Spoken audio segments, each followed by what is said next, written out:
Selamat siang teman-teman dan tutor yang saya hormati. Perkenalkan, nama saya Veronica Anggraini dengan NIM 8583391174.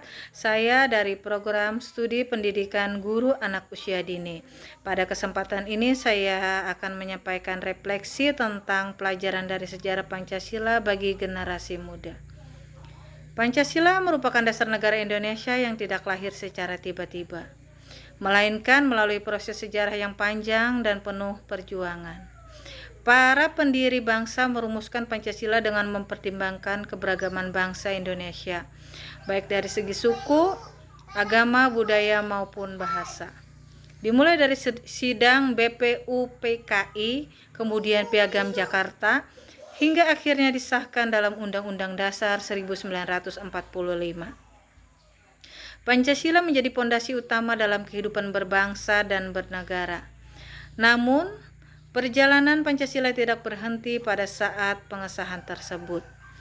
Dalam prakteknya, nilai Pancasila terus mengalami dinamika dan tantangan dalam berbagai periode sejarah Indonesia.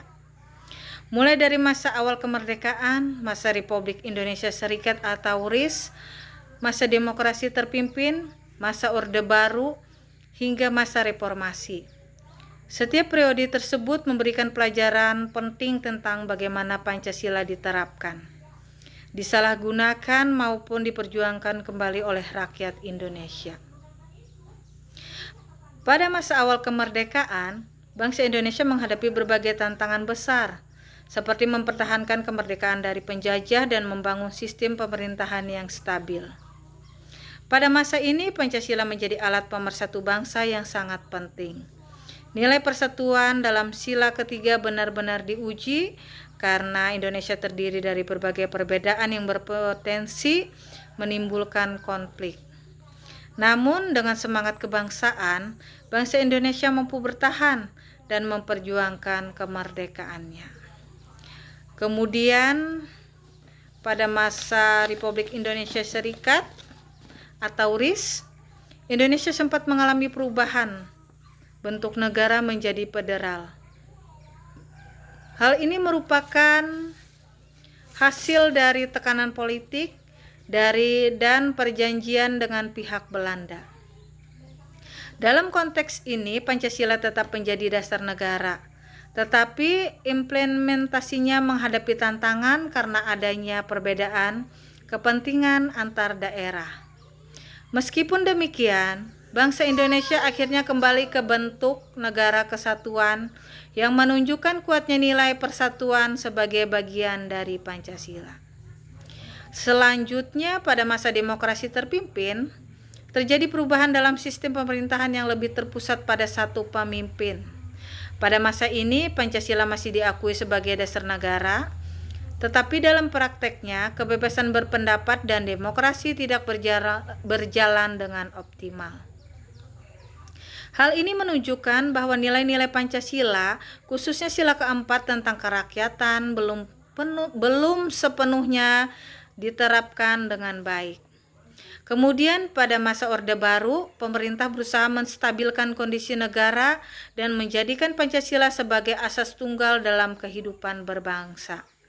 Secara formal, Pancasila sangat ditekankan dalam berbagai aspek kehidupan, termasuk pendidikan. Namun, dalam prakteknya terjadi penyimpangan seperti pembatasan kebebasan berpendapat dan kurangnya transparansi dalam pemerintahan. Hal ini menunjukkan bahwa Pancasila tidak cukup hanya dijadikan simbol atau slogan, tetapi harus benar-benar diwujudkan dalam tindakan nyata. Dari berbagai periode tersebut, saya ingin memfokuskan pada salah satu peristiwa penting, yaitu masa reformasi tahun 1998 yang menjadi titik balik dalam perjalanan bangsa Indonesia.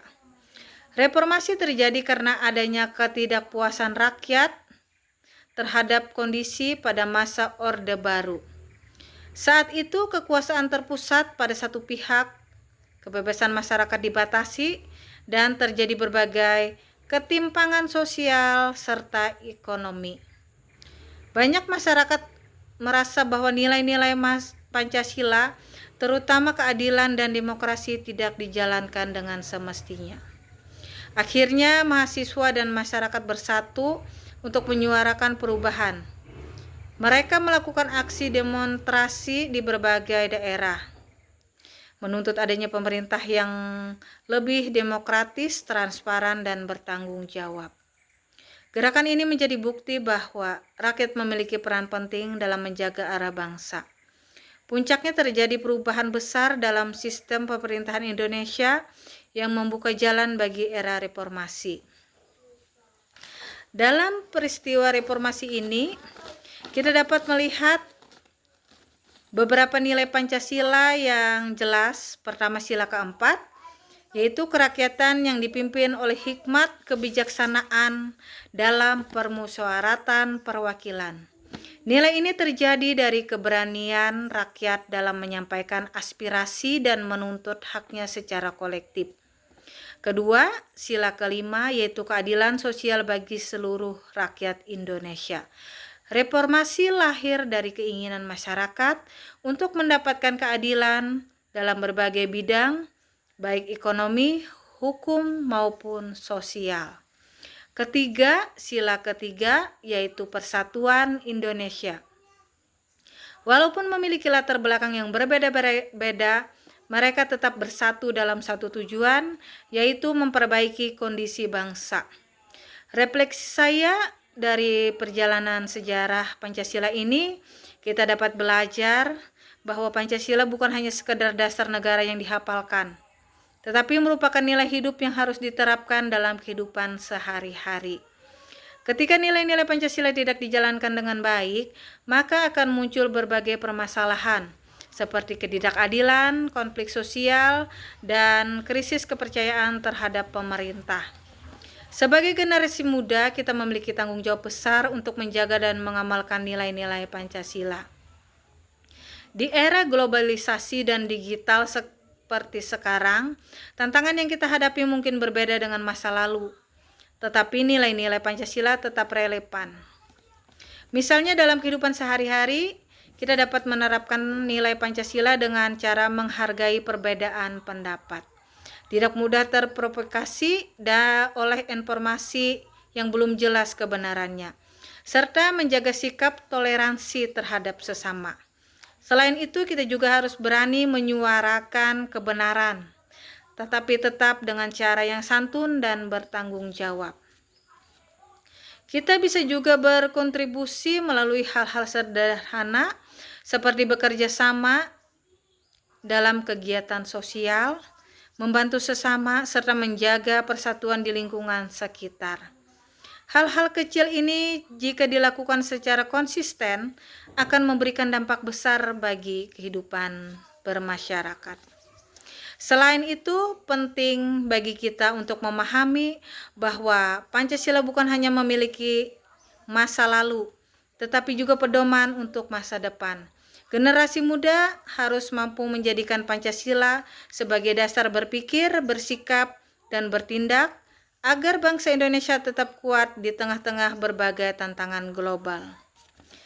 Sebagai penutup, saya ingin menegaskan bahwa sejarah panjang Pancasila memberikan banyak pelajaran berharga bagi kita semua. Dari masa kini ke masa kita dapat melihat bahwa nilai-nilai Pancasila menjadi solusi dalam menghadapi berbagai permasalahan bangsa.